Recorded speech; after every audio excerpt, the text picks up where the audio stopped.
जय हिंद दोस्तों, मैं राजकुमार आप सभी का स्वागत करता हूं ज्ञानपीठ जीके पॉइंट के इस यूट्यूब चैनल पर। दोस्तों आइए शुरू करते हैं एसएससी जीडी का जीके का एक और मॉक टेस्ट। एक चीज़ मैं आपको बता दूं दोस्तों, इससे पहले मैंने जो भी मॉक टेस्ट अपलोड किए हैं उनकी एक प्लेलिस्ट है, तो आप उस प्लेलिस्ट से जाके अपना रिवीजन कर सकते हैं। तो चलिए बिना देर के शुरू करते हैं जीके का एक और मॉक टेस्ट।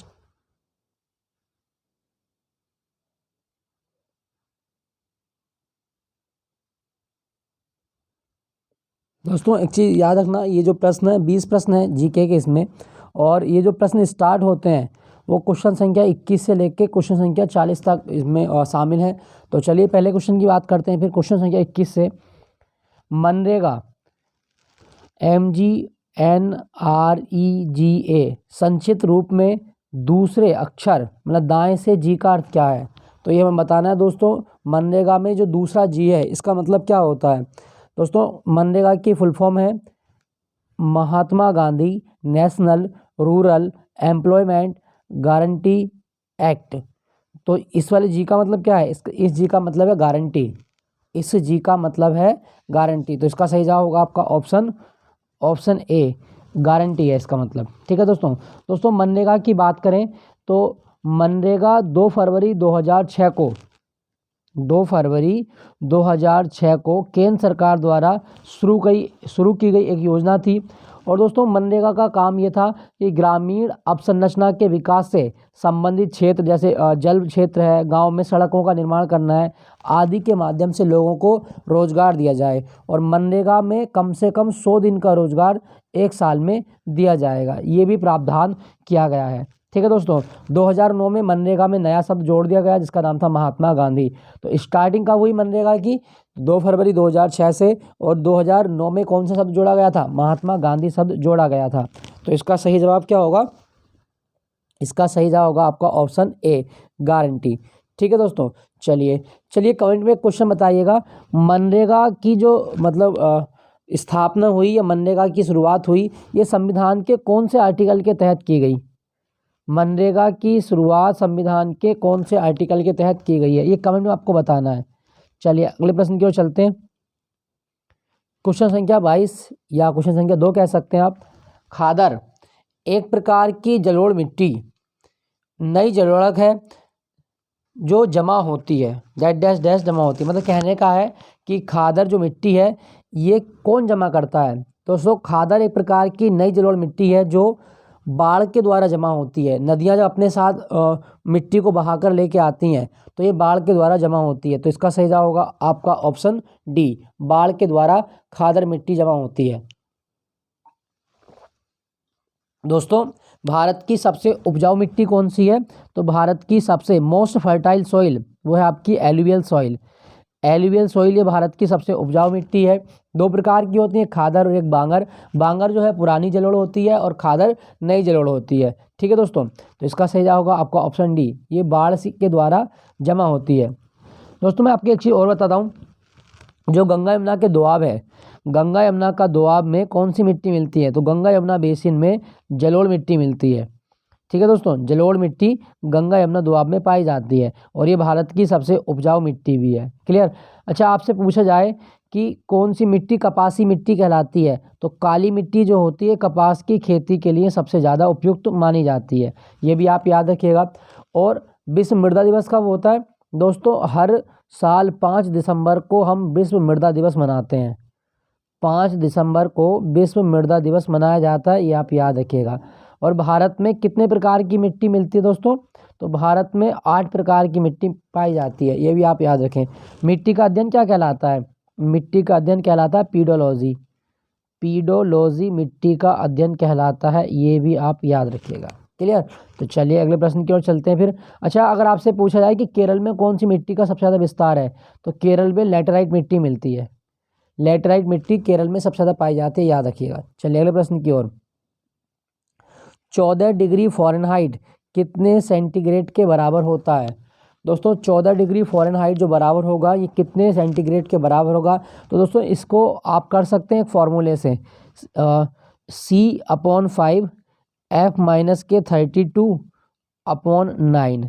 ये फॉर्मूला होता है और इसके द्वारा आप कर सकते हो सवाल को। दोस्तों यहाँ पे f की जगह कितना दिया है, 14 दिया है, तो यहाँ पे कुछ ऐसा हो जाएगा c/5 f माइनस के या 14 दिया आपका मान, 14 माइनस के 32/9 यह हो गया आपका। अब इनकी आयामी तिरछी कर लें गुणा, तो 9c हो जाएगा आपका, 9c, मैं इसको हटा देता हूँ, 9c बराबर 14 पंजे 70 और 32 पंजे 160। तो इसको आप इस तरह से कर सकते हैं कि 9c बराबर 70 माइनस के 160, 9c बराबर 70 माइनस के 160। मैं इसको यहाँ लिख देता हूँ, यह आपका सर, तो यह आएगा आपका 9c बराबर 70 माइनस के 160। ये हो गया आपका, ये 70 फ़ारेनहाइट है आपका, 70 फ़ारेनहाइट। तो अब क्या कर सकते हैं आप इसमें, तो आप यहाँ से कर सकते हैं कि 32 माइनस 14 और 32 में 14 घटाएंगे आप तो कितना आएगा आपका, 32 में 14 घटाएंगे तो यहाँ पे ऐसा कर लीजिए, 70 में से 160 घटाना आपको, तो 70, 9c बराबर 70 में से 160 जाएंगे तो ये बचेगा तुम्हारा कितना, 90, और 90 वो भी किसके, माइनस के। 9 से काटेंगे 90 को तो कितने बार आएगा, -10, तो -10 डिग्री सेल्सियस इसका सही जवाब होगा। अगर 14 डिग्री फ़ारेनहाइट जो वो है फ़ारेनहाइट में 14 डिग्री है तो ये सेंटीग्रेड में 10 डिग्री आएगा, याद रखिएगा, इसी तरह से आपको निकाल लेना है। चलिए, तो इसका सही जवाब क्या होगा आपका, ऑप्शन 1। ठीक है दोस्तों अगर आपसे पूछा जाए कि मानव शरीर का तापमान केल्विन में कितना होता है, तो मानव शरीर का तापमान केल्विन में होता है, शरीर का तापमान वो है 309.9999। ये वो लंबी सीरीज चलती रहती है तो हम इसको मान सकते हैं 310 केल्विन। याद रखना, मानव शरीर का तापमान केल्विन में 310 केल्विन होता है। अगर आपसे पूछे फ़ारेनहाइट में कितना होता है, दोस्तों मानव शरीर का तापमान फ़ारेनहाइट में होता है 98.6 डिग्री फ़ारेनहाइट, और सेल्सियस में कितना होता है, वो होता है 36.9999 डिग्री सेल्सियस। इसको आप लगभग 37 डिग्री मान सकते हैं, तो आप याद रखिएगा। ठीक है दोस्तों, चलिए अगले प्रश्न की ओर चलते हैं फिर। तो इसका सही जाएगा आपका ऑप्शन 1। मेट्टूर बांध निम्नलिखित में से किस राज्य में है। दोस्तों हम बात करें मेट्टूर बांध की, ये कावेरी नदी पर बनाया गया है, कावेरी नदी पर, और ये तमिलनाडु में है। मेट्टूर बांध कावेरी नदी पर बनाया गया है और ये तमिलनाडु में है। ठीक है दोस्तों मेट्टूर बांध का एक नाम और भी है, इसे स्टेनली जलाशय भी कहा जाता है, स्टेनली जलाशय भी कहा जाता है तमिलनाडु के इस बांध को, याद रखिएगा। दोस्तों हम बात करें तमिलनाडु की, तो इसके 2 या 3 डांस आपके एग्जाम में आते हैं, एक कुम्मी, एक करगम पूछता है एग्जाम में, और एक पूछेगा भरतनाट्यम। तो कुम्मी, करगम और भरतनाट्यम ये किस राज्य के डांस हैं, ये तमिलनाडु के डांस हैं, याद रखेंगे इनके बारे में। तमिलनाडु भारत का पहला राज्य है जिसने मुख्यमंत्री नाश्ता योजना शुरू की है मिड डे मील के तहत, ये भी आप याद रखिएगा। तमिलनाडु का एक त्यौहार आप याद रखें, पोंगल। पोंगल भारत में कहाँ मनाया जाता है, तमिलनाडु में। और जल्लीकट्टू भी एक खेल होता है, ये कहाँ होता है, तमिलनाडु में होता है। दोस्तों तमिलनाडु का तट क्या कहलाता है, कोरोमंडल तट तमिलनाडु का तट है, और तमिलनाडु की सबसे ऊंची चोटी है डोडा बेट्टा, या नीलगिरी की जो श्रेणी है उसमें सबसे ऊंची चोटी डोडा बेट्टा है। अच्छा, यहाँ पे लिखा गया तेलंगाना 2 जून 2014 को तेलंगाना 29वें राज्य के रूप में अस्तित्व में आया था। इसकी राजधानी हैदराबाद है, ये भी आप याद रखें। और तेलंगाना की राजभाषा क्या है, तेलुगु है, ये भी आप याद रखें। तेलंगाना का एक त्यौहार है बथुकम्मा त्यौहार, ये तेलंगाना में मनाया जाता है, ये भी आप याद रखिएगा। ठीक है दोस्तों तेलंगाना जो है यहाँ पर कालेश्वरम सिंचाई परियोजना भी है जो गोदावरी नदी पर बनाई गई है। यहाँ पे लिखा गया कर्नाटक। दोस्तों कर्नाटक के कुछ डांस जैसे यक्षगान बहुत आता है कर्नाटक का, यक्षगान, उसके साथ साथ ढोलू कुनीथा कर्नाटक का डांस है, ढोलू कुनीथा, और बीरागासे भी है, और भूता कोला, ये बहुत इंपॉर्टेंट है। भूता कोला डांस कहाँ किया जाता है, अभी इसकी एक मूवी भी आई थी कांतार मूवी, तो भूता कोला डांस भी आप याद रखें। दोस्तों कर्नाटक जो है ये सबसे ज़्यादा कॉफ़ी का उत्पादन करता है, ये भी आप याद रखिएगा।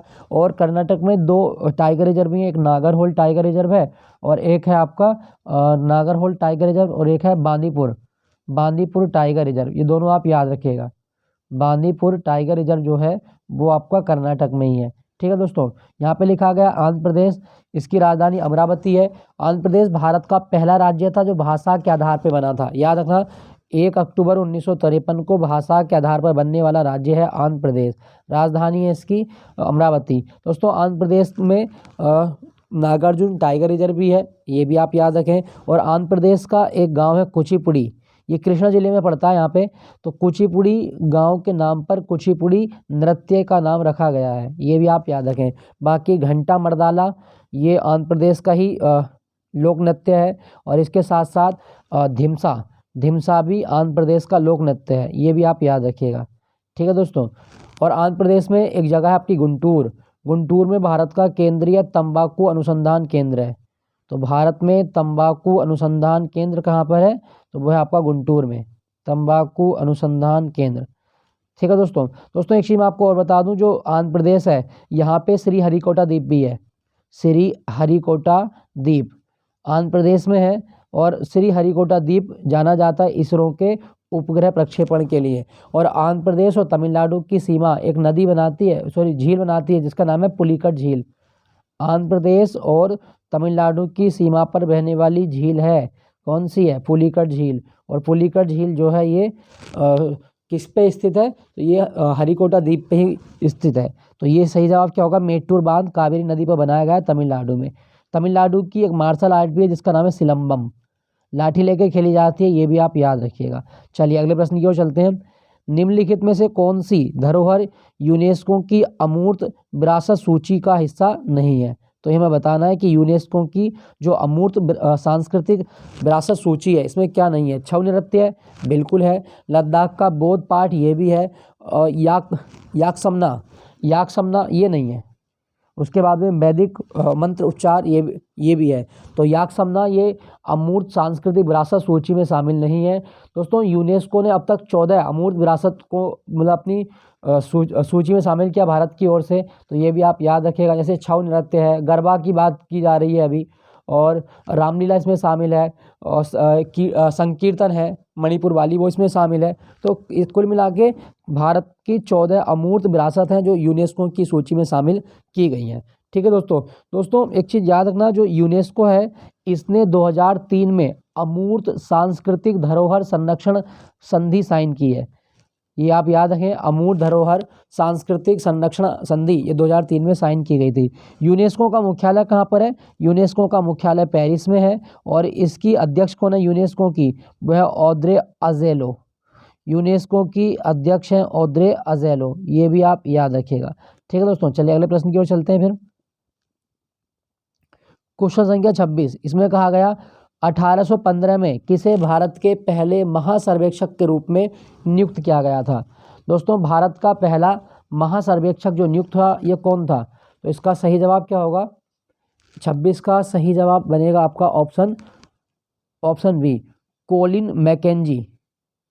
कोलिन मैकेंजी को भारत का पहला महासर्वेक्षक नियुक्त किया गया था, तो इसका सही जवाब है आपका ऑप्शन बी। चलिए अगले प्रश्न की ओर चलते हैं। दिसंबर 1946 को संविधान सभा के सम्मुख संविधान की प्रस्तावना का प्रस्ताव किसने रखा था। दोस्तों जो संविधान सभा में प्रस्तावना का प्रस्ताव रखा वो 13 दिसंबर 1946 को 13 दिसंबर 1946 को संविधान सभा के ही एक सदस्य है, और संविधान सभा में जो समिति थी उसके सदस्य भी थे, अध्यक्ष थे पंडित जवाहरलाल नेहरू। इन्होंने एक उद्देश्य प्रस्ताव रखा संविधान सभा में, उद्देश्य प्रस्ताव। दोस्तों ये उद्देश्य प्रस्ताव 13 दिसंबर 1946 को रखा गया, और उद्देश्य प्रस्ताव को 22 जनवरी 1947 को प्रस्तावना के रूप में स्वीकार कर लिया गया।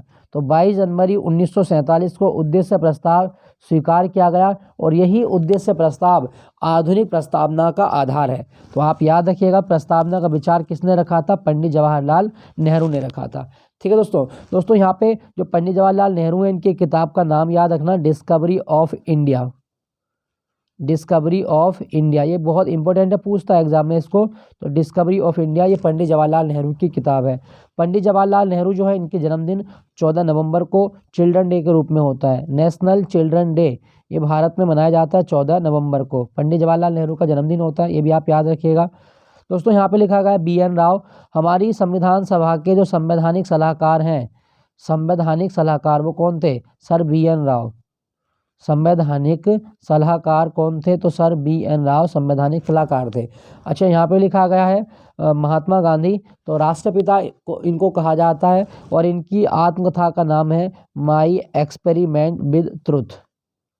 माई एक्सपेरिमेंट विद ट्रुथ, ये महात्मा गांधी जी की आत्मकथा का नाम है, ये आप याद रखिएगा।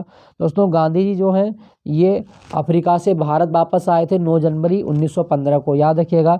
और 1924 का कांग्रेस का अधिवेशन हुआ था बेलगाम में, तो बेलगाम अधिवेशन में गांधी जी कांग्रेस के अध्यक्ष बने थे, ये भी आप याद रखिएगा।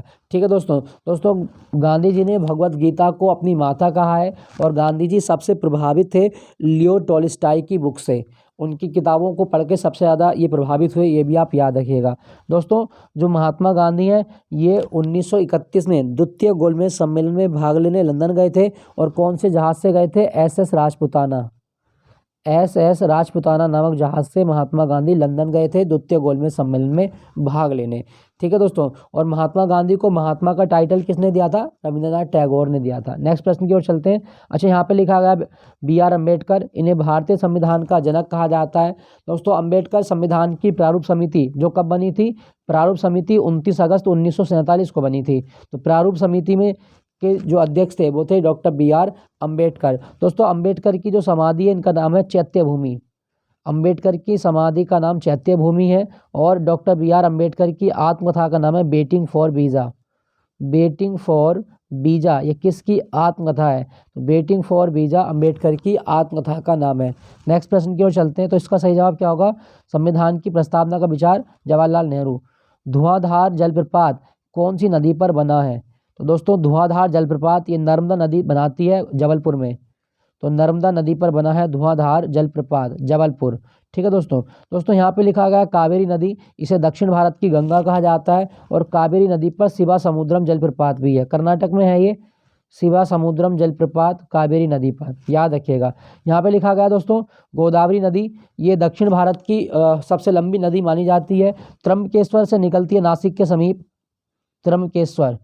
ठीक है दोस्तों, और गोदावरी नदी को बूढ़ी गंगा या दक्षिणी गंगा कहा जाता है, दक्षिणी गंगा और बूढ़ी गंगा। अब कंफ्यूजन हो रहा होगा, देखो गोदावरी को दक्षिण की गंगा कहा जाता है लेकिन गोदावरी को दक्षिणी गंगा कहा जाता है। गोदावरी की कुल लंबाई है 1465 किलोमीटर, याद रखना 1465 किलोमीटर ये गोदावरी की कुल लंबाई है।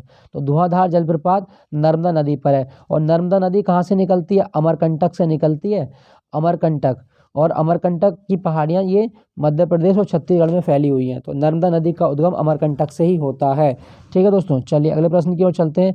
दोस्तों, आपको एक चीज़ और बता दूं, नदियों का अध्ययन पोटामोलॉजी कहलाता है। नदियों का अध्ययन क्या कहलाता है? पोटामोलॉजी। दोस्तों, क्वेश्चन संख्या 29 क्या कहा गया? निम्नलिखित में से क्या ईमेल के पते का एक हिस्सा नहीं है? दोस्तों, हमें बताना कि ईमेल के पते का हिस्सा कौन सा नहीं होता। तो अगर इसकी हम बात करें 29 क्वेश्चन की, तो इसका सही जवाब होगा आपका ऑप्शन डी, स्पेस।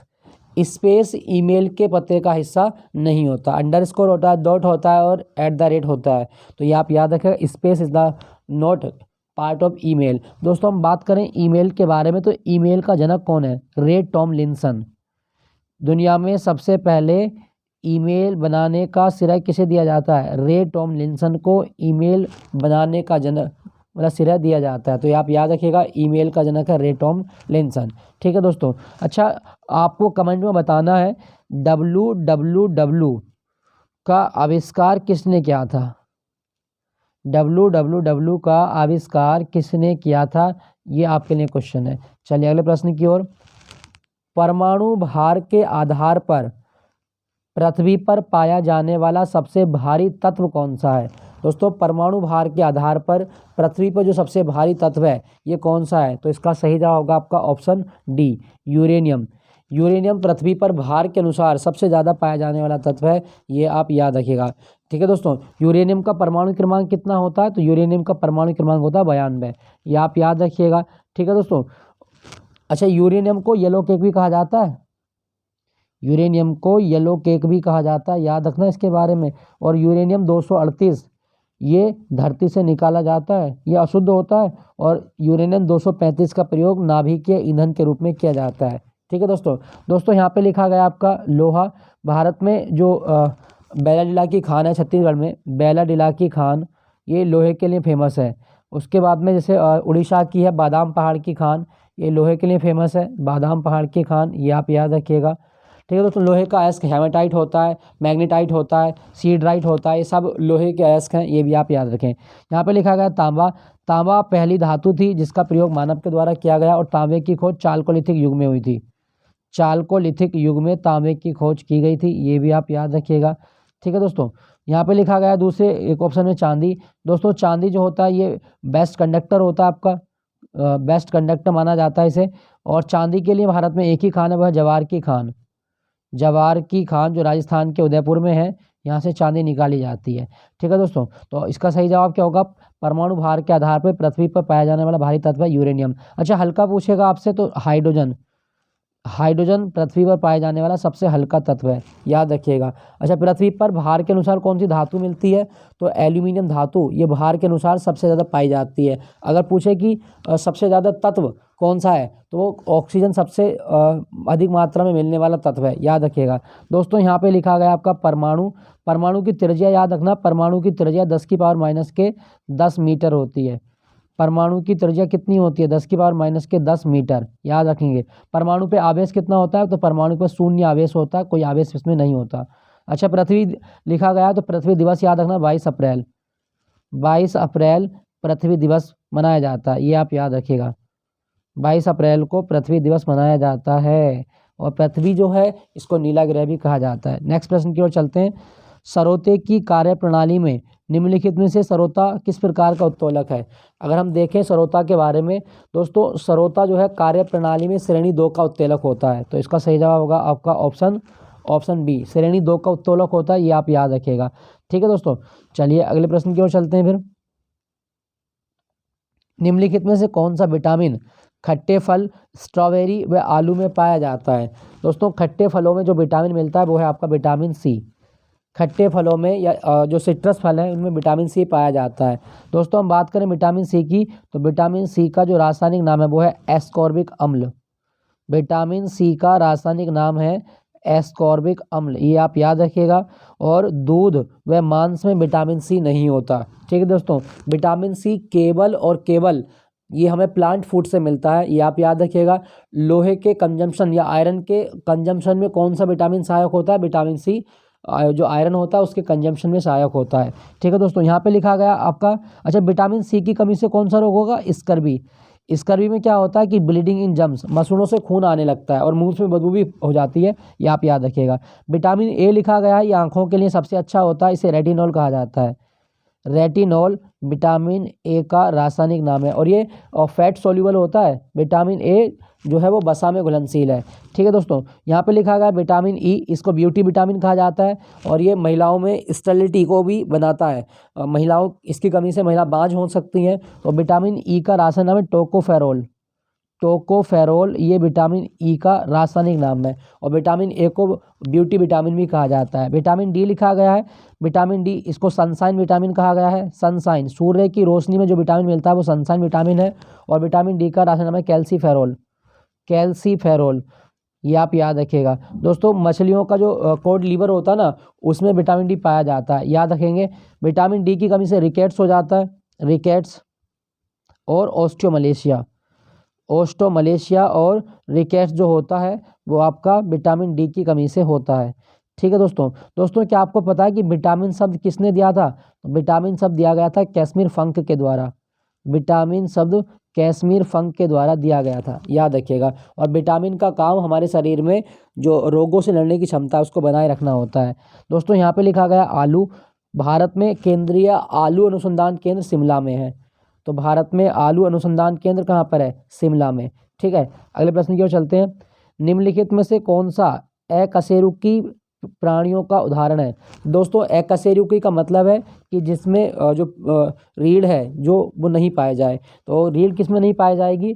दोस्तों केंचुआ और जोंक, ऑप्शन बी, केंचुआ और जोंक अकशेरुकी प्राणी होते हैं। ठीक है दोस्तों, हम बात करें ये जो दोनों प्राणी हैं वो किस में आते हैं? तो ये आते हैं आपके एनिलिडा में, इनका फाइलम है एनिलिडा। केंचुआ और जोंक एनिलिडा में आते हैं, ये आप याद रखिएगा। दोस्तों ये जो केंचुआ है इसमें आंखें कितनी होती हैं, तो केंचुए में कोई आंख नहीं होती, ये आप याद रखना। केंचुए में कोई आंख नहीं होती और केंचुआ द्विलिंगी जंतु होता है। इसके एक ही शरीर में मादा भाग और एक ही शरीर में जो पुरुष भाग है वो दोनों रहते हैं, नर भाग। ठीक है दोस्तों केंचुए पालन को क्या कहा जाता है, बर्मी कल्चर। केंचुए पालन को बर्मी कल्चर कहा जाता है, ये आप याद रखना। और जो केंचुआ इसे किसानों का मित्र भी कहा गया है। ठीक है दोस्तों मेंढक के हृदय में कितने चैम्बर होते हैं, तो मेंढक के हृदय में 3 चैम्बर होते हैं। मछली के हृदय में 2 चैम्बर होते हैं, यह भी आप याद रखिएगा। गिरगिट लिखा गया है, गिरगिट ये अपना रंग बदलता है क्योंकि इसमें वर्ण की लवक पाए जाते हैं। दोस्तों क्या आपको पता है पिसीकल्चर क्या होता है, पिसीकल्चर, मछली पालन को पिसीकल्चर कहा जाता है, याद रखना इसके बारे में। तो इसका सही जवाब क्या होगा, अकशेरुकी प्राणी केंचुआ और जोंक होते हैं। नेक्स्ट प्रश्न की ओर, मुक्त रूप से गिरता हुआ स्काई डाइवर अपने हाथ और पैर फैलाता है तो उसके गिरने की चाल पर क्या प्रभाव पड़ेगा। दोस्तों जब मुक्त रूप से गिरता हुआ स्काई डाइवर अपने हाथ पैर फैलाता है तो ये वायु के संपर्क में उसके सतह का क्षेत्रफल बढ़ता है, जिससे वायु एक प्रतिरोधक के रूप में उस पर बल लगाती है और उस पर प्रतिरोध बल लगेगा तो वो उसको ऊपर की ओर ढकेल रहेगा। उससे क्या होगा कि उसके नीचे आने की जो दर है वो उसमें थोड़ी सा कमी होगी, धीमी हो जाएगी। तो इसका सही जवाब क्या होगा, 34 का। 34 का सही जवाब होगा आपका ऑप्शन बी। दोस्तों यहाँ पे जो गुरुत्वाकर्षण बल के बराबर होने से उसकी चाल क्या होगी, घट जाती है। तो गुरुत्वाकर्षण बल के बराबर होने से उसकी चाल घट जाएगी। यही आपने देखा होगा जो पैराशूट होते हैं, पैराशूट बहुत धीरे धीरे नीचे उतरते हैं। रीजन क्योंकि पैराशूट का एरिया बहुत ज़्यादा होता है और एरिया बहुत ज़्यादा है तो यहाँ पे वायु अपना एक प्रतिरोध लगा रही है और प्रतिरोध बल के कारण क्या होगा, फिर प्रतिरोध बल के कारण इस पर इस तरह से ये पैराशूट है, यहाँ पे वायु का प्रतिरोध बल लगेगा और पैराशूट की चाल क्या हो जाती है, घट जाती है, जिससे पैराशूट धीरे धीरे नीचे उतरता है, जिससे व्यक्ति को चोट नहीं लगती। नेक्स्ट प्रश्न, अटॉर्नी जनरल भारत सरकार को कानूनी सलाह प्रदान करता है जबकि राज्य सरकार को कौन परामर्श देता है। दोस्तों अटॉर्नी जनरल का आर्टिकल है आर्टिकल 76 और भारत सरकार का प्रथम विधिक अधिकारी होता है महान्यायवादी। तो राज्य में कौन होता है, वो है आपका एडवोकेट जनरल, महाअधिवक्ता। राज्य सरकारों का जो प्रथम विधिक अधिकारी है वो है महाअधिवक्ता और महाअधिवक्ता का आर्टिकल है आर्टिकल 165 165 के तहत महाअधिवक्ता की नियुक्ति होती है। तो ये आप याद रखिएगा, राज्य सरकार को परामर्श कौन देता है, एडवोकेट जनरल देता है। का सही जवाब क्या होगा, एडवोकेट जनरल, आर्टिकल 165 में इसका उल्लेख किया गया है। नेक्स्ट प्रश्न की ओर चलते हैं, पानीपत का प्रथम युद्ध। दोस्तों पानीपत का प्रथम युद्ध निम्नलिखित में से किसके मध्य हुआ था। पानीपत का प्रथम युद्ध 21 अप्रैल 1526 ईस्वी को हुआ था बाबर और इब्राहिम लोदी के बीच में, बाबर और इब्राहिम लोदी के बीच। तो इसका सही जवाब है आपका ऑप्शन बी, बाबर और इब्राहिम लोदी के बीच हुआ था। दोस्तों पानीपत के प्रथम युद्ध में भारत में पहली बार तोपों का प्रयोग किया गया था। बाबर ने तोपों का प्रयोग किया, बाबर के तोपची थे अली कुली और मुस्तफ़ा, ये आप याद रखें। पानीपत का युद्ध दिल्ली सल्तनत का अंत करता है और एक नई युग की शुरुआत भारत में होती है, वो है आपका मुगल काल। तो पानीपत के प्रथम युद्ध के बाद मुगल काल की शुरुआत की गई थी। तो इसका सही जवाब क्या होगा, इब्राहिम लोदी और बाबर के बीच हुआ था, ये आप याद रखिएगा। पानीपत हरियाणा में एक जगह है। नेक्स्ट आपका, निम्नलिखित में से प्रारंभिक भारतीय पुरातत्व की अवधियों का घटनाक्रम का सही क्रम क्या है, यह हमें बताना है। दोस्तों हम बात करें इसकी तो सबसे पहले आएगा पुरापाषाण काल, फिर मध्यपाषाण काल, फिर नवपाषाण काल, फिर हड़प्पा सभ्यता। तो 37 का सही जवाब क्या बनेगा, तो सबसे पहले पुरापाषाण काल आना है, तो इसमें देखें फिर उसके बाद में मध्यपाषाण काल आएगा। तो ये आपको दिख रहा होगा ये वाला, पहले पुरापाषाण काल, फिर उसके बाद में आपका मध्यपाषाण काल, फिर नवपाषाण काल, फिर हड़प्पा सभ्यता। Option B is the right answer. ठीक है दोस्तों आग की खोज जो हुई थी ये पुरापाषाण काल में हुई थी और पहिए की खोज नवपाषाण काल में हुई थी। आग पुरापाषाण काल और पहिया नवपाषाण काल। चलिए अगले प्रश्न की ओर चलते हैं। इसमें कहा गया निम्नलिखित में से किसे लोकप्रिय रूप से प्राचीन भारत का नेपोलियन कहा जाता है। दोस्तों भारत के नेपोलियन की संज्ञा दी गई है समुद्रगुप्त को, समुद्रगुप्त और B.A. स्मिथ जो एक इतिहासकार हैं इनके द्वारा समुद्रगुप्त को भारत के नेपोलियन की संज्ञा दी गई। दोस्तों समुद्रगुप्त एक ऐसा राजा है जिसे अपने सिक्कों पर वीणा बजाते हुए दर्शाया गया है और समुद्रगुप्त ने क्या किया था, समुद्रगुप्त को कविराज की उपाधि भी मिली है, कविराज की उपाधि समुद्रगुप्त ने धारण की है, ये भी आप याद रखें। दोस्तों कनिष्क लिखा गया है, कुषाण वंश का राजा है कनिष्क। 78 ईस्वी में ये गद्दी पर बैठता है और इसने 78 ईस्वी में शक संवत की शुरुआत भी की थी। शक संवत की शुरुआत करने वाला राजा है कनिष्क। दोस्तों मथुरा से कनिष्क का बिना सिर वाला एक बुत मिला, एक मूर्ति मिली, जो कौन से स्टाइल में बनी हुई है, तो वो मथुरा कला शैली में बनी हुई है, ये आप याद रखिएगा। दोस्तों कनिष्क के बारे में एक चीज़ और याद रखना, चौथी बौद्ध परिषद किसके टाइम में हुई थी, तो चौथी बौद्ध परिषद कनिष्क के टाइम में हुई थी, कुंडलबन कश्मीर में हुई थी ये। तो चौथी बौद्ध काउंसिल या बौद्ध परिषद ये किसके टाइम में हुई थी, वो कनिष्क के टाइम में हुई थी, याद रखना। दोस्तों अशोक लिखा गया है, शिलालेखों का जनक देवानाम प्रियदर्शी इसको कहा जाता है। और अशोक के शिलालेख 1837 ईस्वी में पढ़े थे किसने, जेम्स प्रिंसेप ने। जेम्स प्रिंसेप के द्वारा अशोक के शिलालेख पढ़े गए थे, ये भी आप याद रखें। ठीक है दोस्तों सम्राट अशोक, इसकी पत्नी का नाम है करुबाकी और करुबाकी कलिंग की राजकुमारी थी। ठीक है दोस्तों याद रखिएगा।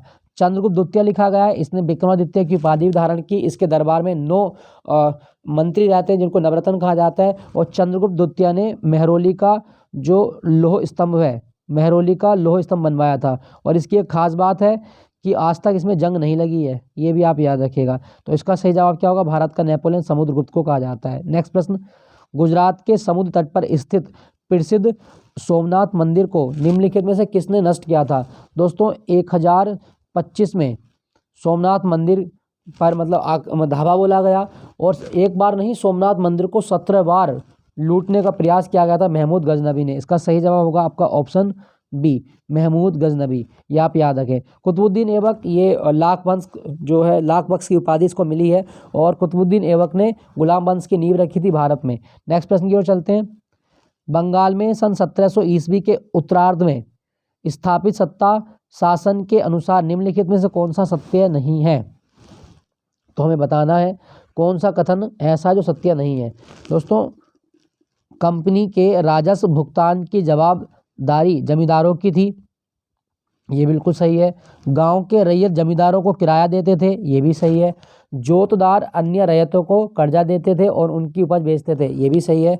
उसके बाद में है रैयत गांव में राजस्व मांग को बांटते थे, ये गलत है।